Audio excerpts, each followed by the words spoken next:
August 18th, 1960, 300 miles northwest of Hawaii. The Pacific Ocean stretches gray and featureless under overcast skies as a United States Air Force C-119 flying Boxcar maintains a holding pattern at 15,000 feet altitude.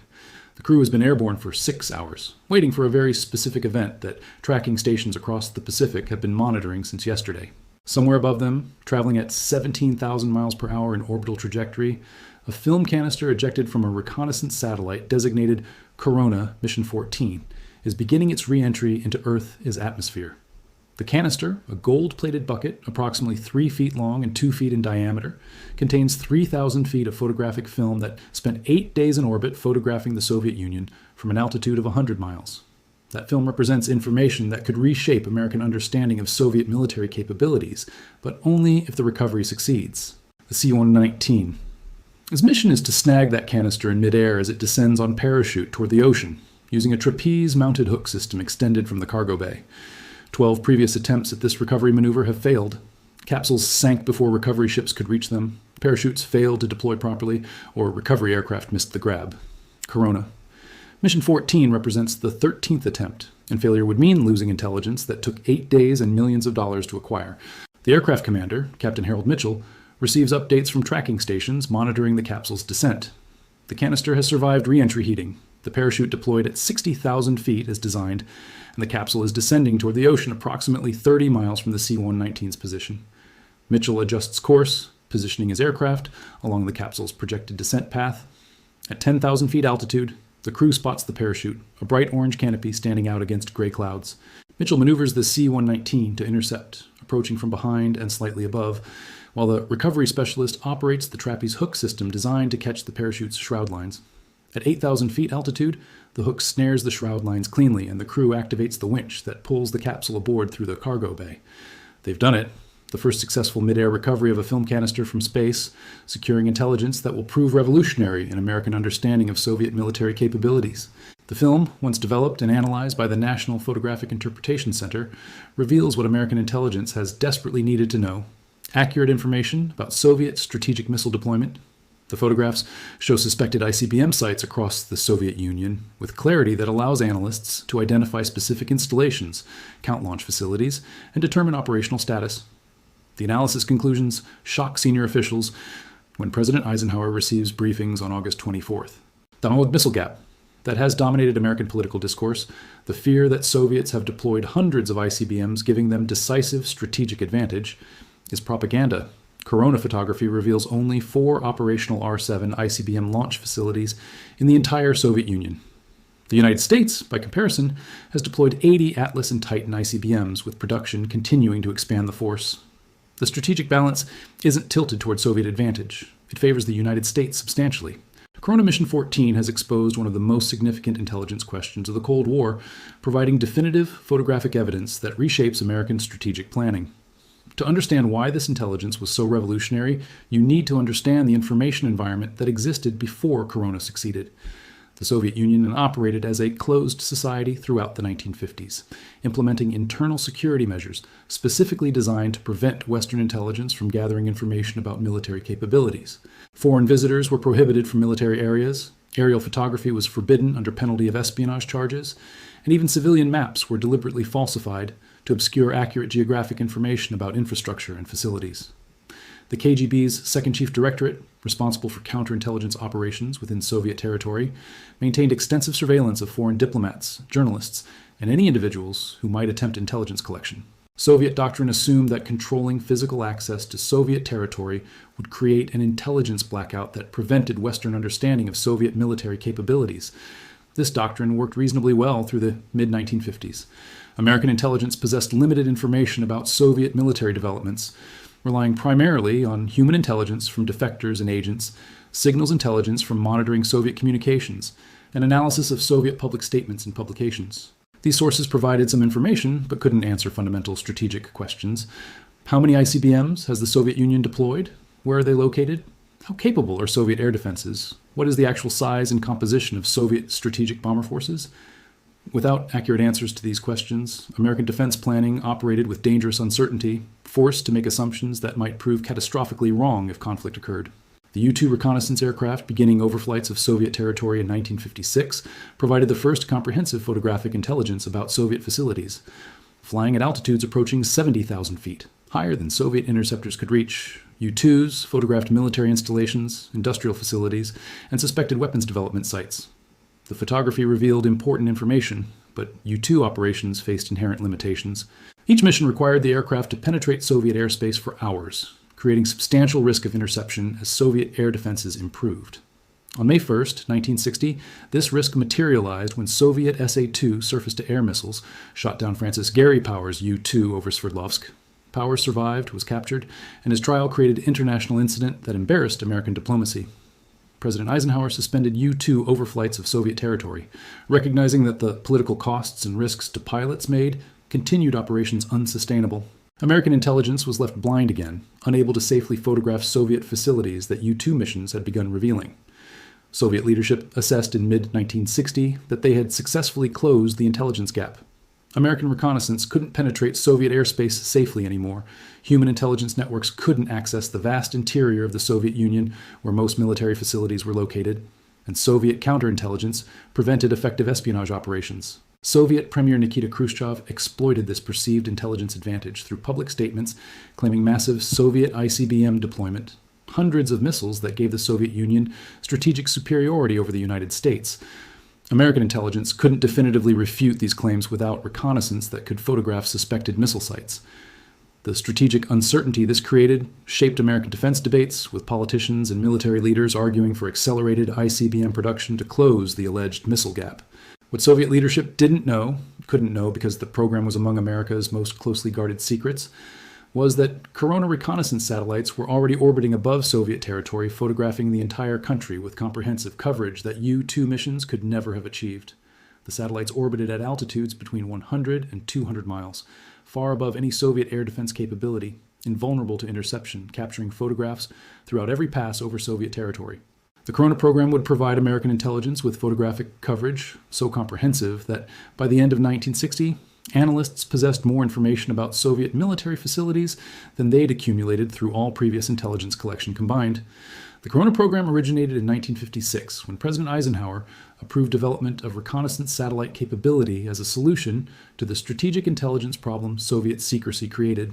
The program received the codename Corona, but publicly operated under the cover designation Discoverer, ostensibly a scientific satellite program conducting research for future space missions. The Discoverer cover story allowed launch activities at Vandenberg Air Force Base in California without revealing the reconnaissance mission to Soviet intelligence or even most American officials. The technical challenges were formidable. Digital imaging didn't exist in 1960. Reconnaissance required actual photographic film exposed by cameras in orbit, then returned to Earth for development and analysis. This meant the satellite needed to eject film canisters that would survive re-entry heating, deploy parachutes for controlled descent, and be recovered before sinking into the ocean. The system that engineers designed used a Thor-Agena rocket to launch satellites into polar orbits that passed over Soviet territory during each 90-minute orbital revolution. The satellite carried a KH-1 camera, the first in what would become a long series of keyhole reconnaissance camera systems, that exposed film as the satellite passed over target areas. After several days of operations, when the film supply was exhausted, the satellite would eject its film canister. Small rockets would fire to slow the capsule, causing it to drop out of orbit and begin re-entry. Heat shields protected the film from re-entry temperatures, and a parachute would deploy at 60,000 feet to slow descent for mid-air recovery. Air Force C-119 and later C-130 aircraft equipped with trapeze hook systems would attempt to snag the parachute during descent, winching the capsule aboard for secure transport to processing facilities. The technical elegance of this system was matched only by its complexity, and the early mission record reflected how difficult executing the concept proved under operational conditions. Discoverer 1, launched in February 1959, reached orbit successfully but experienced guidance problems that prevented useful photography. Discoverer 2 through Discoverer 13, launched between April 1959 and August 1960, all failed to return usable intelligence. Rockets exploded during launch. Satellites tumbled in orbit, preventing stable photography. Film canisters failed to separate from satellites. Re-entry systems malfunctioned. Parachutes didn't deploy. And recovery aircraft missed capsules during descent. 12 consecutive failures tested the program's viability to the point where some officials questioned whether satellite reconnaissance was achievable at all. Discoverer 14, launched on August 10, 1960, finally succeeded. the satellite reached proper orbit. The KH-1 camera operated correctly during 8 days of orbital passes over Soviet territory. The film canister ejected and survived. Re-entry, the parachute deployed, and Captain Mitchell's C-119 crew achieved successful midair recovery on August 18th. The 3,000 feet of film inside that capsule contained more photographic intelligence of Soviet military facilities than all previous U-2 missions combined. Analysts at the National Photographic Interpretation Center spent weeks examining every frame, cataloging facilities, identifying equipment, and answering strategic questions that had plagued American intelligence for years. The camera capabilities improved dramatically throughout Corona's operational life. The KH-1 cameras aboard early missions achieved approximately 12-meter resolution, sufficient to identify large facilities and major equipment, but limited in ability to discern specific details. The KH-4 camera system introduced in 1962 achieved 2-meter resolution, representing revolutionary improvement. At 2-meter resolution, analysts could identify specific aircraft models on airfields, distinguish between different types of ground vehicles, read markings on equipment, and determine facility purposes through detailed analysis of building configurations and associated infrastructure. Later, KH-4A and KH-4B variants achieved even better resolution, approaching 1 meter, effectively eliminating any Soviet ability to conceal large military installations through camouflage or deception. The mission profiles that Corona satellites flew provided comprehensive coverage of Soviet territory that ground-based or aircraft reconnaissance could never match. Each satellite completed approximately 15 orbits per day, with polar orbit trajectories ensuring that every part of Earth passed beneath the satellite as ground track as the planet rotated. A typical 7 to 9 day mission photographed approximately 1.5 million square miles of territory. 14 to 16 missions provided complete coverage of the entire Soviet Union, capturing images of every significant military installation, industrial facility, and infrastructure element. Film capacity ranged from 3,000 feet on early missions to more than 6,000 feet on later satellites, equipped with multiple camera systems and larger film magazines. Recovery success rates improved substantially as operational experience refined procedures. Of 145 Corona missions flown between 1959 and 1972, 102 achieved successful film capsule recovery, a 70% success rate that provided consistent intelligence flow throughout the program as operational life. The 43 failed missions represented lost opportunities but didn't significantly impair Corona's strategic impact, because the successful missions returned such vast quantities of photographic intelligence that gaps from individual failures could be addressed through subsequent missions. The intelligence revelations that Corona photography provided reshaped American strategic understanding across multiple dimensions. The missile gap exposure was perhaps most immediately significant. Corona missions 14 through 17, flown during late 1960 and early 1961, photographed all suspected Soviet ICBM sites with sufficient resolution to determine operational status. The analysis revealed only 4 operational R-7 ICBM launch facilities, the sites at Plesetsk and Tyuratam that Soviet space program also used for satellite launches. Soviet public claims of hundreds of deployed ICBMs were exposed as propaganda designed to intimidate the West and potentially influence American political debates. When President Kennedy received intelligence briefings based on Corona photography in 1961, he used this information to refute Soviet strategic superiority claims publicly and adjust American defense spending priorities. Rather than massive crash programs to close a non-existent missile gap, the United States could develop strategic forces at measured pace, confident that Soviet capabilities did not require panicked response. The Cuban Missile Crisis in October 1962 demonstrated Corona's strategic warning value. Corona Mission 50, orbiting during August and September 1962, photographed unusual Soviet ship movements and construction activity in Cuba that suggested missile deployment. These images provided strategic warning before U-2 reconnaissance flights over Cuba confirmed the presence of Soviet RU-12 intermediate-range ballistic missiles. The advance warning Corona provided allowed American intelligence to focus subsequent reconnaissance efforts and provided Kennedy administration officials with context for understanding Soviet actions during the crisis. Soviet submarine-based photography revealed comprehensive information about Soviet naval capabilities that shaped American maritime strategy throughout the Cold War. Corona satellites photographed Northern Fleet facilities at Polyarny and Severomorsk near Murmansk, Pacific Fleet bases at Vladivostok and Petropavlovsk-Kamchatsky, and Baltic Fleet installations near Leningrad. Analysts counting submarines in port versus submarines at sea could estimate operational deployment patterns.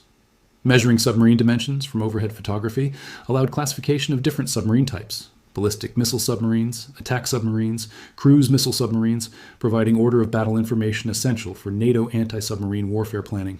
ICBM site construction monitoring throughout the 1960s revealed Soviet strategic missile deployment as it occurred. Corona photography documented SS-7 and SS-8 deployment, showing analysts the distinctive signatures of ICBM silos under construction, excavation patterns, support facility layouts, command bunker configurations.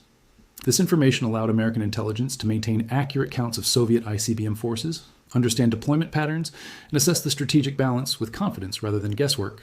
Soviet air defense network mapping provided critical information for strategic air command bomber planning. Corona photographed every SA-2 and SA-3 surface-to-air missile site across the Soviet Union, allowing analysts to map comprehensive threat coverage. SAC planners used these maps to develop penetration routes that avoided the most heavily defended areas or identified gaps in coverage where bombers could transit with reduced SAM threat. The photography revealed not just where SAM sites were located, but also which sites were active versus inactive, which installations were operational versus under construction, and how Soviet air defense deployment patterns evolved over time. Military production facility photography provided insights into Soviet industrial capacity and future force development.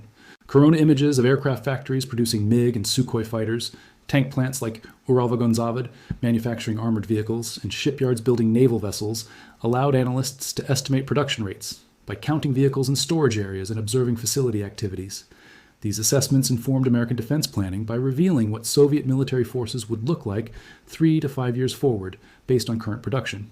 Soviet intelligence recognized by 1962 that American negotiating positions demonstrated suspiciously accurate knowledge of Soviet military capabilities. During arms control discussions, American diplomats referenced specific Soviet deployments and capabilities with precision that suggested either extremely effective espionage or some technical collection capability Soviet counterintelligence didn't understand.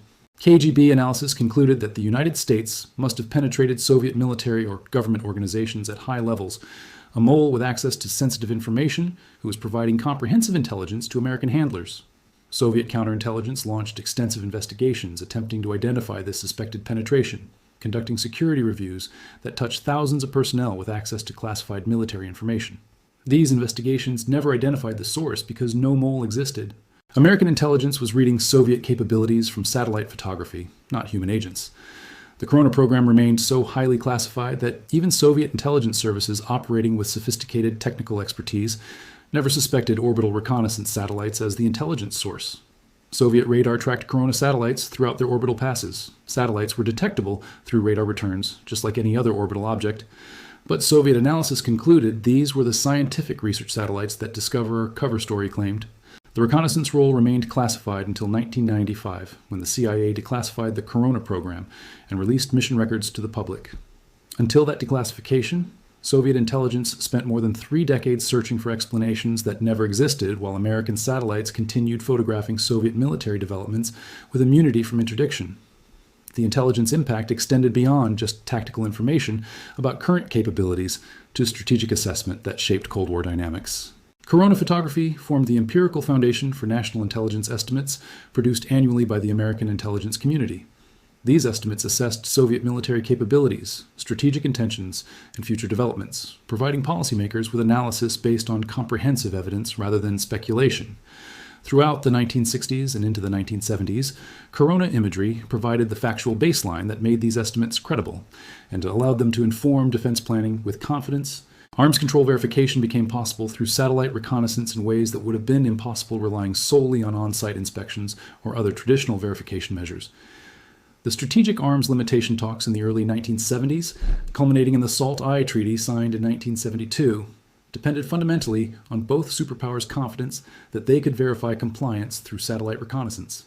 Corona and its successor systems provided American analysts with capability to count Soviet missile silos, monitor construction activity, and detect any significant violations of treaty limits. Soviet reconnaissance satellites provided equivalent capability to monitor American compliance. This mutual transparency through satellite reconnaissance reduced the verification barriers that had prevented earlier arms control agreements and created strategic stability by ensuring that neither side could secretly develop capabilities that would upset the strategic balance. The reasons Soviet forces could not prevent Corona reconnaissance reflected fundamental technological constraints that Soviet military capabilities could not overcome. Corona satellites orbited at altitudes between 100 and 200 miles, approximately 500,000 to 1,000,000 feet. Soviet SA-2 surface-to-air missiles, the most capable air defense system available through the early 1960s, achieved maximum altitudes of approximately 60,000 feet. The altitude gap was so enormous that satellites were simply beyond Soviet engagement capability using any weapon system they possessed. Soviet forces could track satellites with radar, could observe them optically through telescopes, could calculate their orbital parameters, and predict when they would pass over Soviet territory, but they couldn't shoot them down or otherwise interfere with their operations. Soviet anti-satellite weapon development began in the early 1960s, specifically to address the reconnaissance satellite threat.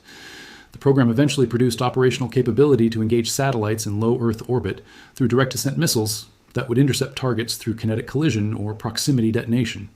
But these systems required time to develop, extensive testing to achieve reliability, and even when operational faced significant limitations.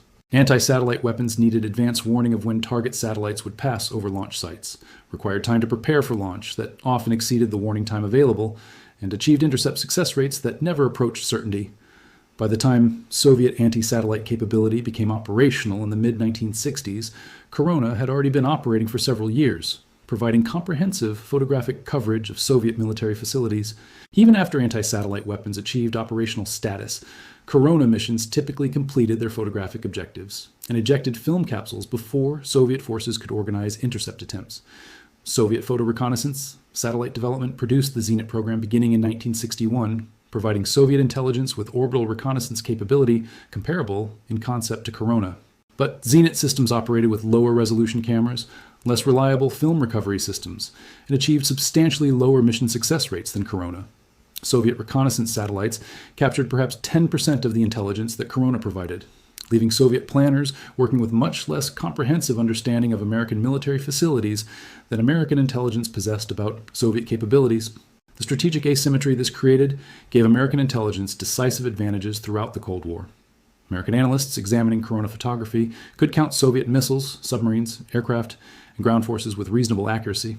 Soviet analysts lacked equivalent information about American forces, creating uncertainty that forced Soviet planners to make conservative assumptions and potentially overinvest in capabilities to address threats they couldn't assess accurately.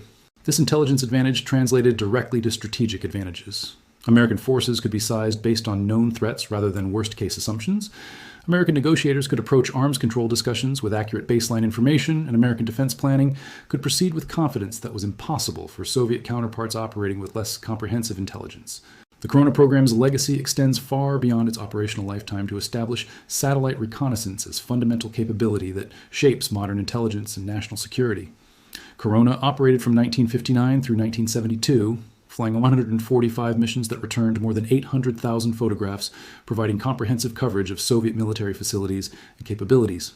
Successor systems built on Corona's foundation, incorporating technological advances while maintaining the core mission of photographic reconnaissance. The KH-8 Gambit satellite, operational from 1963 through 1984, provided higher resolution imagery for detailed examination of specific facilities. The KH-9 Hexagon, operating from 1971 through 1986, carried mapping cameras that produced cartographic quality imagery covering vast areas. Eventually, digital imaging technology matured sufficiently to replace film-based systems.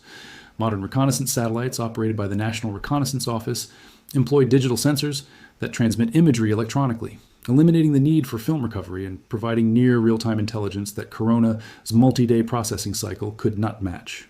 These systems achieve sub-meter resolution, sufficient to identify individual people in photographs, and incorporate synthetic aperture radar that provides all-weather imaging capability independent of cloud cover or darkness. The capabilities have evolved dramatically, but the fundamental mission remains identical to what Corona pioneered: photographing adversary military capabilities from space to provide intelligence that informs strategic decisions and enables verification of arms control agreements. Soviet and later Russian reconnaissance satellite programs never achieved parity with American capabilities.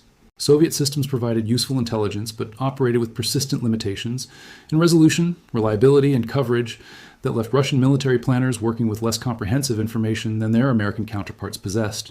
Post-Cold War, Russian intelligence has supplemented satellite reconnaissance with commercial satellite imagery available from private companies, but this approach provides only partial compensation for capability gaps in dedicated reconnaissance systems. The Corona program's declassification in 1995 transformed historical research on the Cold War by releasing more than 800,000 images to public access. Historians, geographers, and researchers gained unprecedented documentation of Soviet military facilities, urban development, infrastructure projects, and environmental changes throughout the 1960s and early 1970s. The imagery allowed verification of intelligence assessments that had remained classified for decades, provided visual documentation of military capabilities that written records described, and offered insights into Soviet society and development that written sources couldn't capture. The declassification also revealed to the public for the first time the existence of the Corona program, the technical sophistication it achieved, and the critical role it played in Cold War intelligence that had remained secret for more than 2 decades after the program ended. When Captain Mitchell's C-119 crew recovered that first successful Corona film capsule on August 18, 1960, they secured intelligence that would prove revolutionary in American strategic understanding. The KGB had spent decades building internal security systems designed to protect Soviet military secrets from Western intelligence collection. They controlled physical access to Soviet territory, prevented foreign reconnaissance flights, and conducted counterintelligence operations intended to neutralize espionage efforts. But all these measures protected only ground-level access. Corona satellites orbited 100 miles above Soviet territory, photographing military installations with comprehensive coverage that ground-based security couldn't prevent. Soviet radar operators watched the satellites pass overhead, tracked their orbital paths, and reported their presence to higher commands. They never knew those satellites were cameras capturing images of everything below with resolution sufficient to count individual vehicles and identify specific facilities. The KGB searched desperately for the intelligence source providing Americans with accurate knowledge of Soviet capabilities, investigating thousands of personnel and conducting security reviews that touched every level of Soviet military and government. The source they sought was orbiting above Soviet air defenses, immune to interdiction, photographing comprehensively while Soviet intelligence remained ignorant of the capability American technology had achieved. KGB protected Soviet secrets on ground. Corona revealed them from space.